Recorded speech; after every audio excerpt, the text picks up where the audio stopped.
All right, guys, today's story is about Sir Walter Ozapov. I'm going to put his name up there since I probably butchered it. And how his parachute got stuck in a plane and how these two guys came over and rescued him. So as the story goes, this is him here in the picture. He actually was from Akron, Ohio, 23-year-old Marine lieutenant.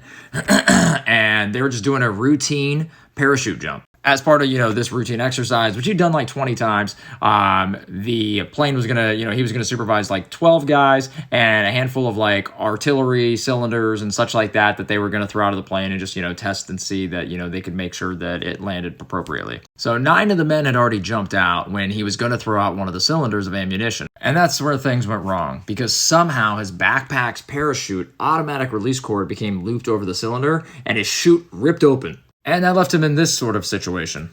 But unfortunately for him, instead of flying free out of the airplane, his parachute got stuck behind the tail wheel right there on the plane.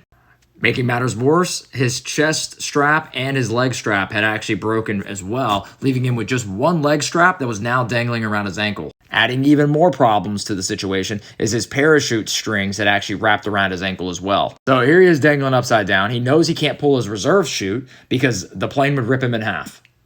With one parachute pulling him one way, the plane pulling him another way, he was as good as dead. Complicating matters, the plane was starting to run low on fuel because this was supposed to be a small exercise, and there was no radio contact to the ground.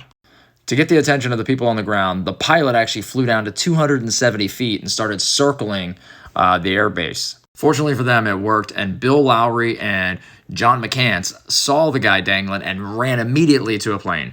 Lowry actually recalling afterwards saying he didn't even know how much fuel the plane had in it. Needless to say, they were off to go rescue this guy. On his way out on the runway, a Marine came over and threw a knife on his lap to help him cut the parachute cords.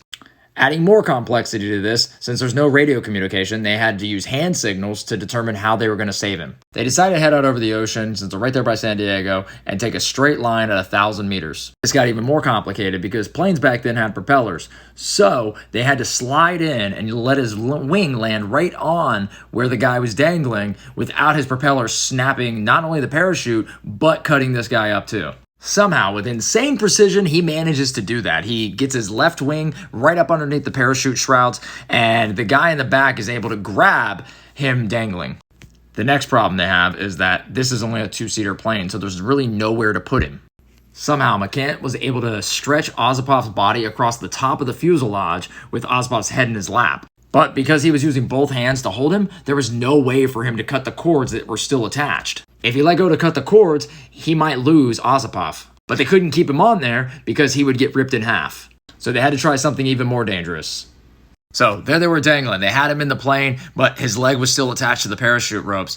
The knife, they weren't able to reach the ropes with the knife because of having to hold his body down. So what this guy did, the pilot, inches and inches closer and closer to the ropes, closer and closer to the plane, pushing the two planes together, when his propeller finally cuts the ropes of the parachute. Miraculously, he only put a 12-inch gash in the other plane. He didn't damage his plane in the process, and he didn't rip Osip off the plane himself.